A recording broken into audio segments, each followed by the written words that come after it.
So hey guys, welcome to my nighttime fat bike vlog. Haven't done a riding vlog in a while. Most of my videos lately have been action videos set to music, which I enjoy making those. And I mean, if I go and ride with somebody on a fat bike, it's kind of hard to vlog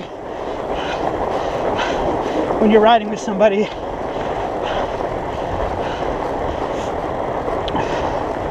So I'm just out at night here, getting in some exercise.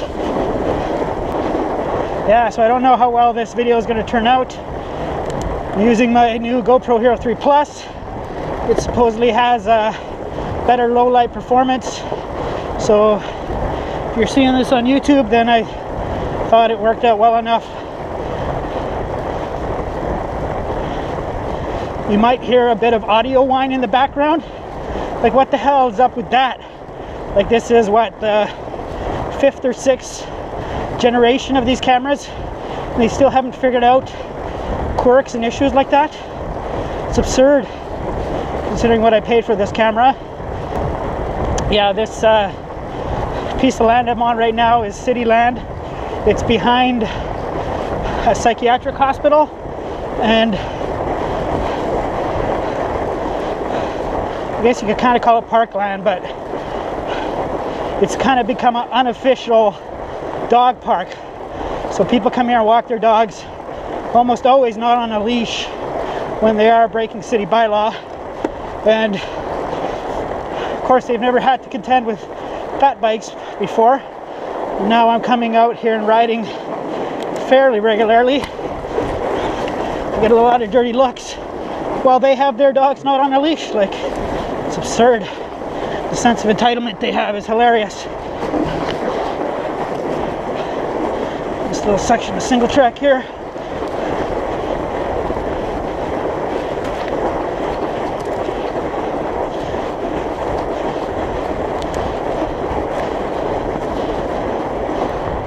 Now, human footprints are one of the worst things to ride your bicycle through in the snow when there's just been a few people, because they sink in and then their steps harden. It's like riding through a minefield. But eventually, if you get enough people walking on it, they make the best possible trail. But a lot of people have to walk on it. So the fact that this is as hard packed as it is gives you an idea of how many people come here and walk.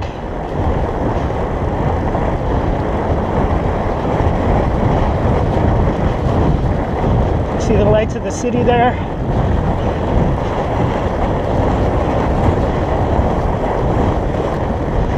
This is one of the open fields, well packed down. Got some wind-blown piles here.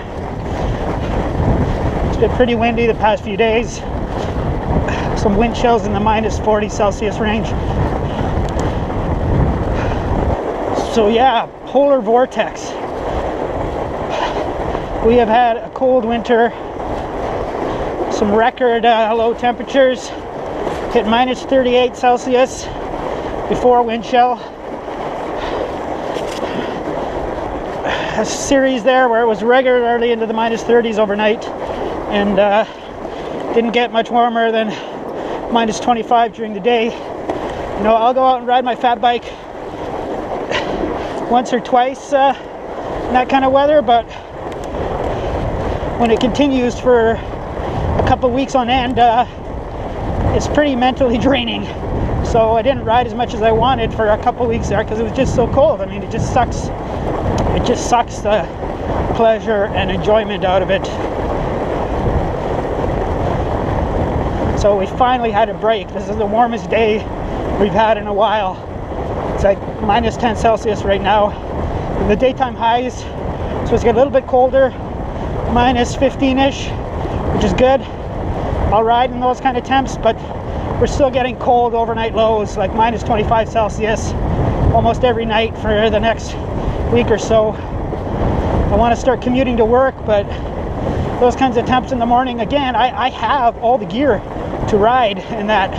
those temps. But like I said, it's not physically draining, it's mentally draining, consistently riding in those kinds of cold temps for me. Because the more layers of clothes you end up putting on, it just starts limiting your mobility, and it's less fun to pedal the bike. So you get all this resistance from all these layers of clothes. Yeah, so human footprints in fresh snow, once they've had a chance to harden, are one of the worst things to ride a bicycle through in the winter. And wind-blown snow is one of the worst things to ride a bicycle through, even a fat bike. It's wind-blown snow is so dense that it looks like it should be easy to ride through, but it's been packed so dense that it's not. It's no fun.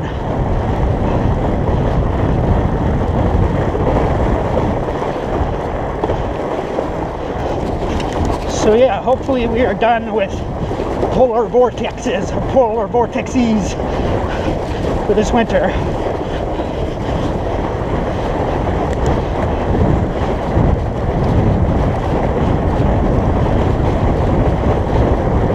They're no fun.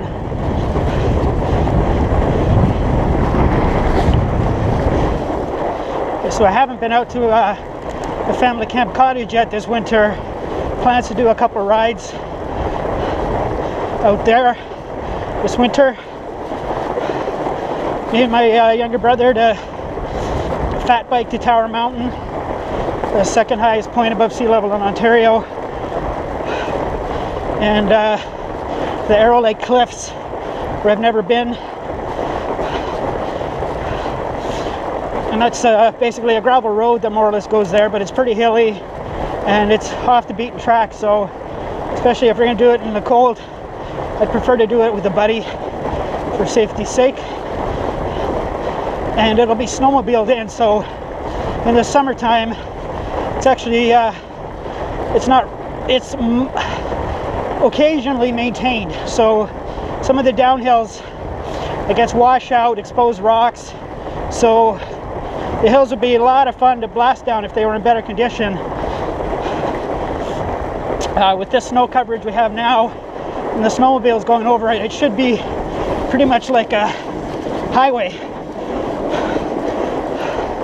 So the downhill should be bucket loads of fun.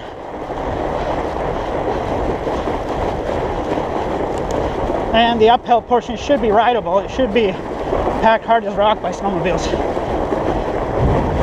Little gradual downhill section here.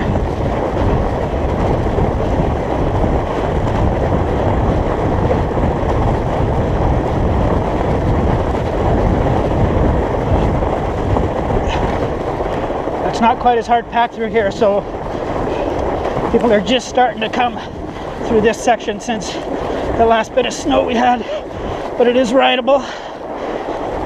There's a fast downhill here with a short fast with a steep uphill, so you got to carry your speed to be able to make it up the other side.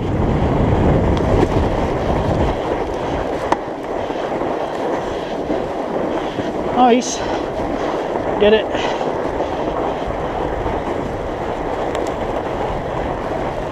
It's beautiful. It's beautiful at night.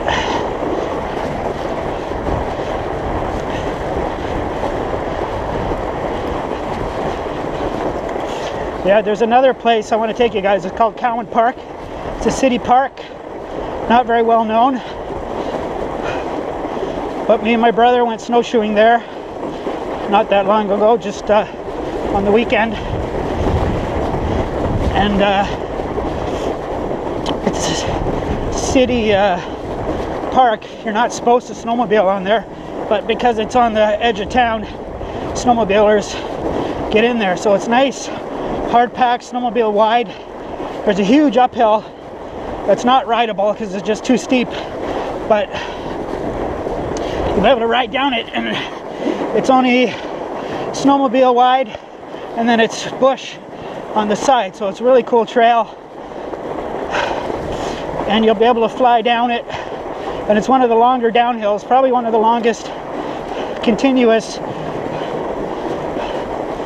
downhills trails that I've seen in the area. So we'll probably go there this weekend. Again, because I'm riding with my brother, I probably won't vlog. I'll just make probably just a video of that downhill. Not even set to music, because it's, you know, long downhill around here. If you go consistently downhill for longer than 3 minutes, that's a long downhill in these parts.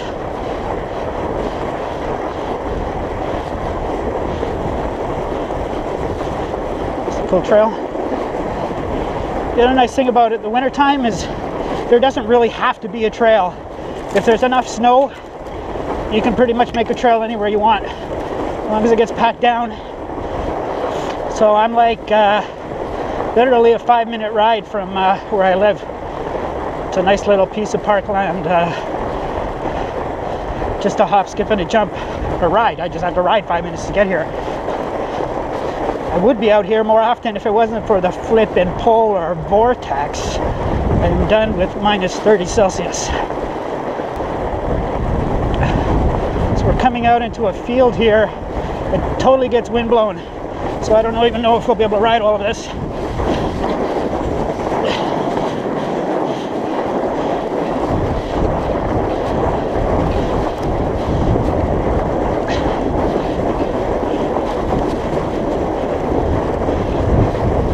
If we ride it fast, we might be able to do it.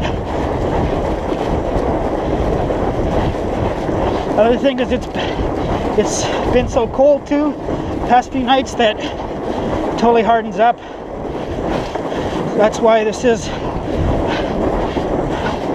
surprisingly rideable. It was. Here it hardens up again just right here. So we should be able to get back on.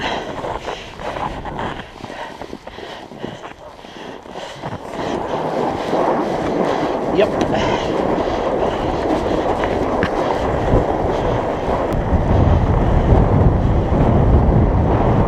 We've been out for 35 minutes and still having fun.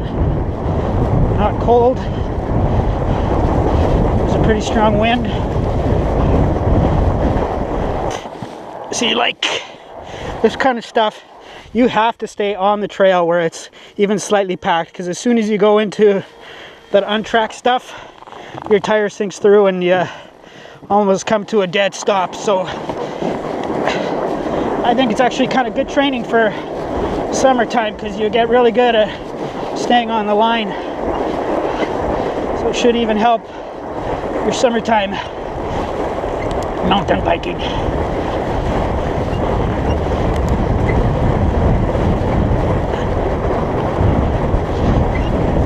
That was fun there.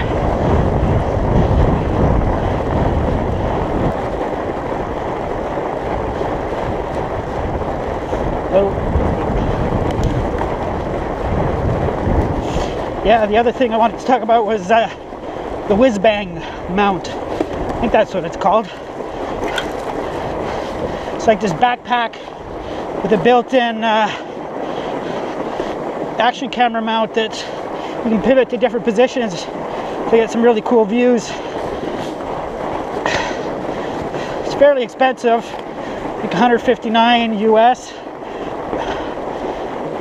Pretty expensive to get a mount, but then it does double as a legitimate little backpack that you can carry other stuff in. But all the different views you can get with it is pretty freaking cool.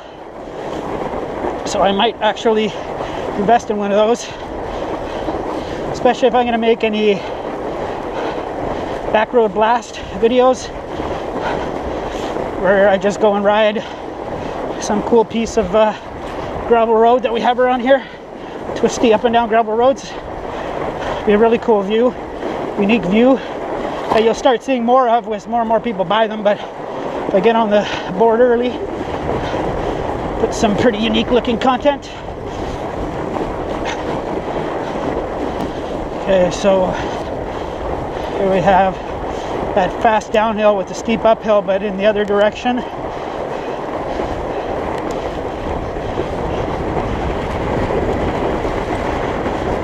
Especially the faster you go, boy, you got to stay on trail, man, because if your wheel goes off the beaten path at speed, chances are you're going to do an endo over the bars. There's another section of trail that I always noticed that I've never gone down. So let's check it out. Nice temperature, I don't feel cold at all.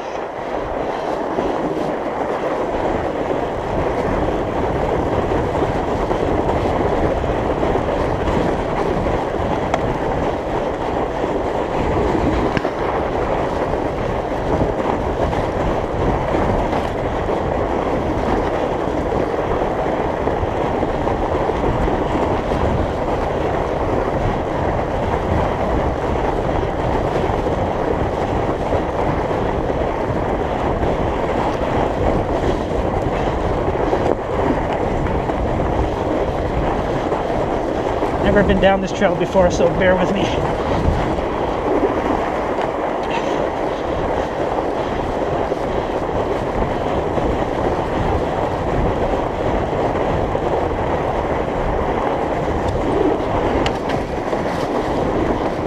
Just do it there.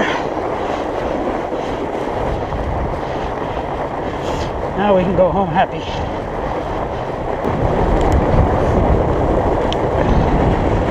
Well, that does it. We're leaving the park here.